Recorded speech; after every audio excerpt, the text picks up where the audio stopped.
जब भी भारत में चुनाव का समय होता है तो पिछले कुछ समय से एक मुद्दा चर्चा में रहता है, वह वन नेशन वन इलेक्शन यानी एक राष्ट्र एक चुनाव। हालांकि ये डिबेट का मुद्दा है और एक ही वीडियो के माध्यम से इसे सही या गलत ठहरा देना अतिशयोक्ति होगी।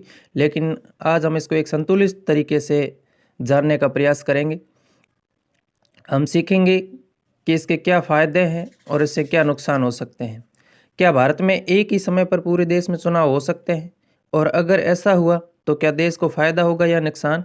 आज हम बात करने वाले हैं एक बहुत चर्चित मुद्दे पर, वन नेशन वन इलेक्शन। इसका सीधा सा मतलब है कि भारत में लोकसभा और सभी राज्यों की विधानसभा के चुनाव एक ही समय पर कराए जाए, यानी पूरे देश में एक साथ चुनाव हो।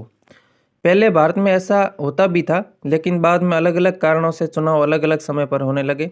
अब सवाल आता है, अगर फिर से एक साथ चुनाव होते हैं तो इसके फायदे क्या हैं। सबसे पहला फायदा है खर्च में कमी। आज के समय में बार बार चुनाव कराने में हजारों करोड़ रुपए खर्च होते हैं। अगर एक साथ चुनाव होंगे तो ये खर्च काफ़ी कम हो जाएगा, सरकार का पैसा भी बचेगा और राजनीतिक पार्टियों का भी। दूसरा फायदा है समय और प्रशासन की बचत। बार बार चुनाव होने से सरकारी काम रुक जाते हैं और अधिकारी चुनाव ड्यूटी में लग जाते हैं। अगर एक साथ चुनाव होंगे तो ये समस्या काफ़ी हद तक खत्म हो सकती है। तीसरा फायदा है विकास कार्यों में तेजी।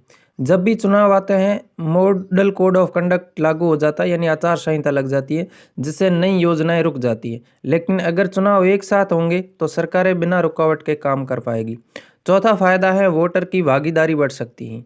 एक ही समय पर चुनाव होने से लोगों के लिए वोट देना आसान हो जाएगा और ज़्यादा लोग वोट देने के लिए बाहर से आ सकते हैं। पांचवा फायदा यह है कि राजनीतिक स्थिरता आएगी। बार बार चुनाव नहीं होंगे तो सरकारें ज़्यादा स्टेबल तरीके से काम कर पाएगी। लेकिन अब बात करते हैं इसके नुकसान की। सबसे बड़ा नुकसान है लोकतंत्र पर असर। अगर किसी राज्य की सरकार बीच में गिर जाए तो फिर क्या होगा। क्या पूरे देश में दोबारा चुनाव होंगे, ये एक बड़ा सवाल है। दूसरा नुकसान है क्षेत्रीय मुद्दों को दबाना। लोकसभा और विधानसभा के मुद्दे अलग अलग होते हैं, लेकिन अगर चुनाव एक साथ होंगे तो लोग नेशनल मुद्दों पर ज़्यादा ध्यान दे सकते हैं और राज्य के जो क्षेत्रीय मुद्दे हैं वो पीछे रह सकते हैं। तीसरा नुकसान है इसे लागू करना बहुत मुश्किल है।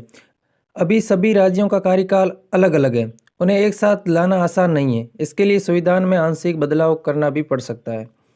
चौथा नुकसान है शुरुआती खर्च ज़्यादा हो सकता है। शुरुआत में ईवीएम, सुरक्षा और पूरे सिस्टम को सेट करने में ज़्यादा पैसा लग सकता है। और पांचवा नुकसान है राजनीतिक असंतुलन, यानी इससे बड़ी नेशनल पार्टीज को तो फायदा मिल सकता है, लेकिन जो छोटी क्षेत्रीय पार्टियां होती हैं उनको नुकसान हो सकता है।